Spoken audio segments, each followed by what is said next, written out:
If you say a single word, I'll leave and never come back.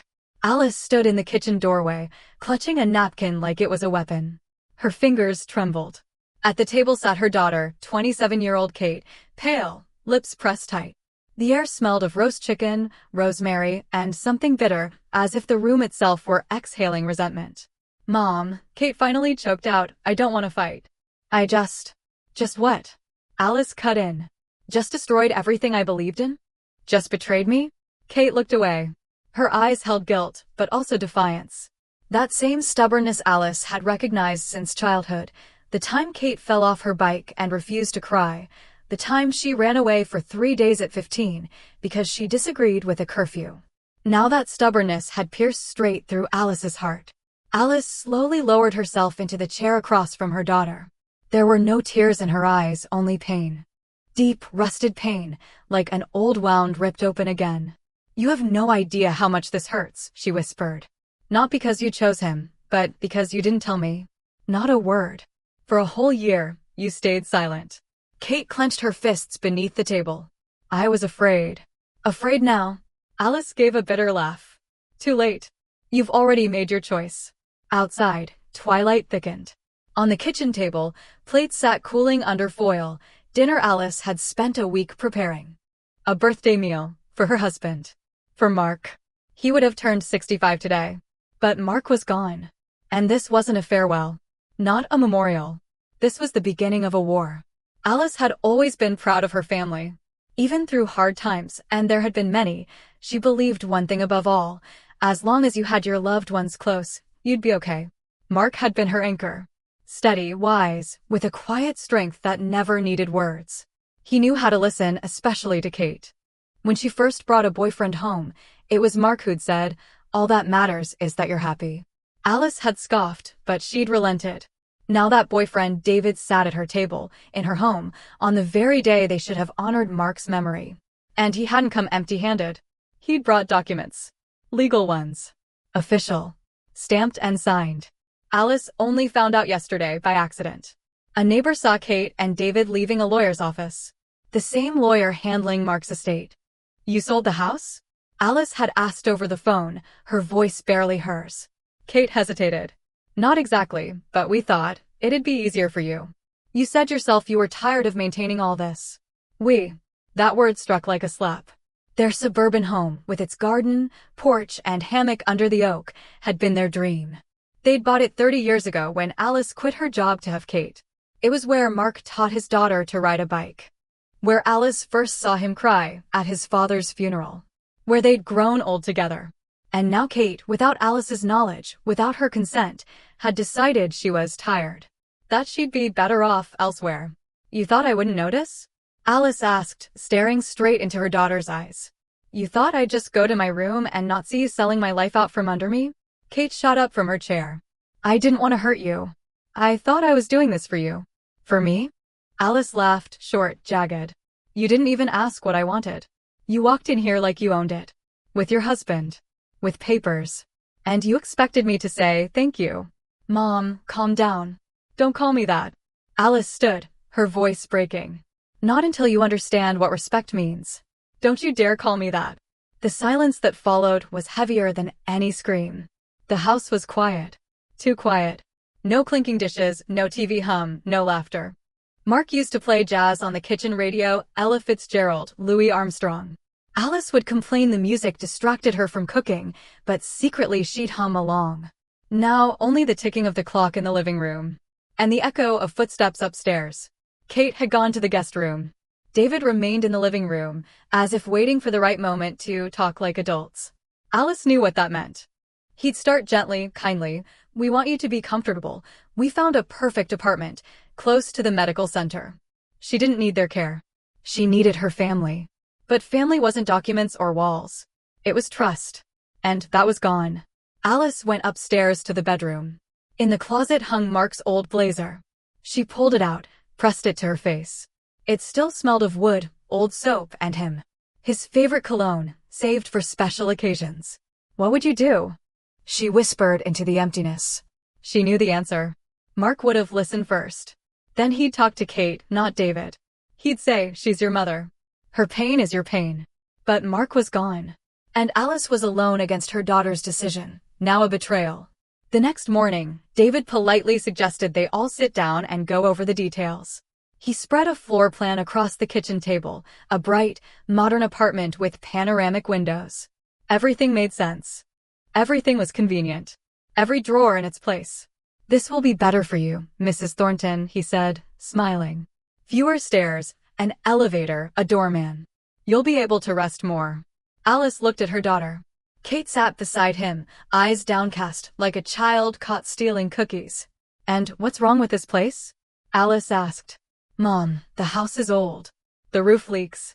The heating system's ancient. You said yourself you're tired of fixing everything."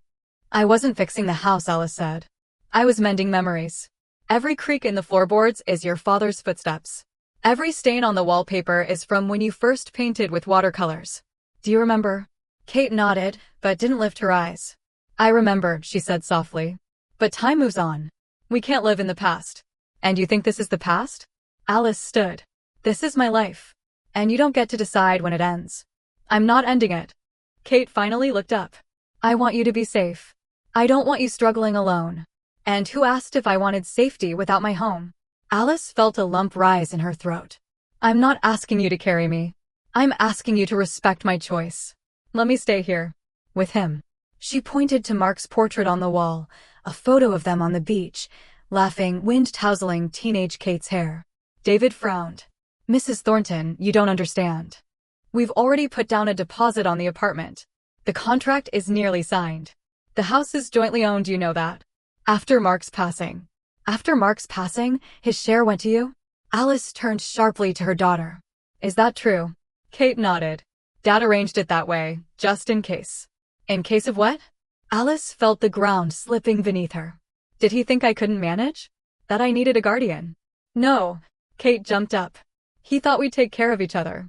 He believed we were family. And you're acting like strangers." Alice shouted. "His own daughter, selling his house behind his back." "He's gone, Mom." Kate cried out in desperation. "He's dead.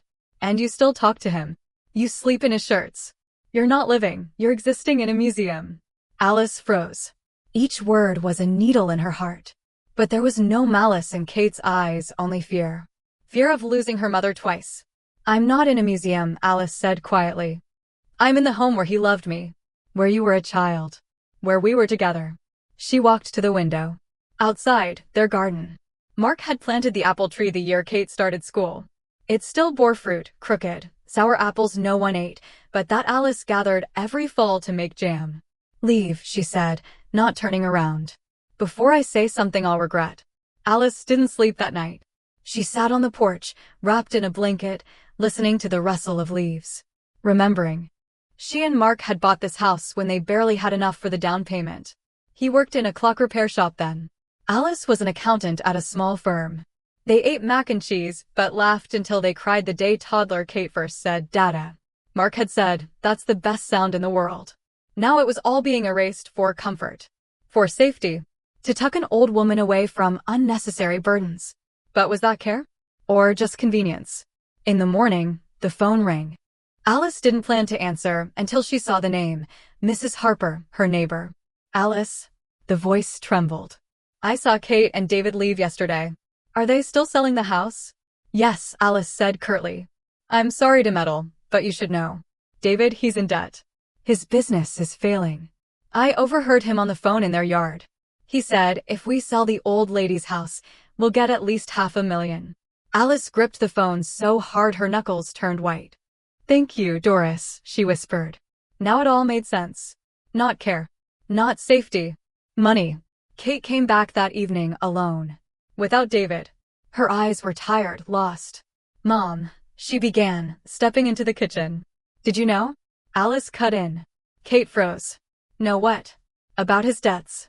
About why he wants to sell the house." Kate lowered her head. "He said it was temporary trouble. That it would help us start over. That you wouldn't want to stay here anyway." "And you believed him?" Alice's voice held no anger now, only sorrow. "You trusted a man more than your own mother?" Kate suddenly burst into tears. "I didn't know what to do. He said if we didn't sell the house, he'd leave. That I had to choose him or you."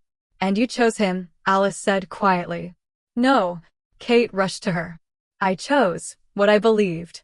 That he cared about us. About you. I thought I was doing the right thing. Alice didn't pull away. She just stood there and let her daughter hold her. The right thing is truth, she said. And you've been living a lie. They stood like that for minutes in silence. Then Alice gently stepped back. Sit down, she said. We need to talk. For real. The next day, they went to the lawyer together. Alice brought a copy of Mark's will. It turned out that although the house was technically co-owned, Mark had included a clause. Alice has the right to reside in the home for the remainder of her life, regardless of any transfer of ownership. Kate hadn't known. Neither had David. He planned for everything, Kate whispered, staring at the document. He knew I might make a mistake. He knew you were his daughter, Alice said. And that you'd have enough sense to come back. A week later, David left. Didn't argue. Just packed his things and vanished.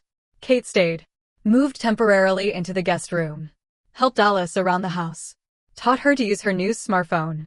In the evenings, they sat on the porch in silence. Sometimes, that was enough. One day, Kate brought a basket of apples from the garden.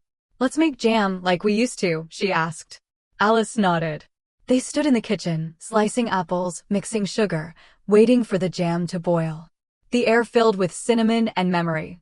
Forgive me, Mom, Kate said softly. Forgiveness isn't a word, Alice replied. It's a choice. Made anew every day. She took her daughter's hand. Kate's hand was warm. Alive. We're not perfect, Alice said.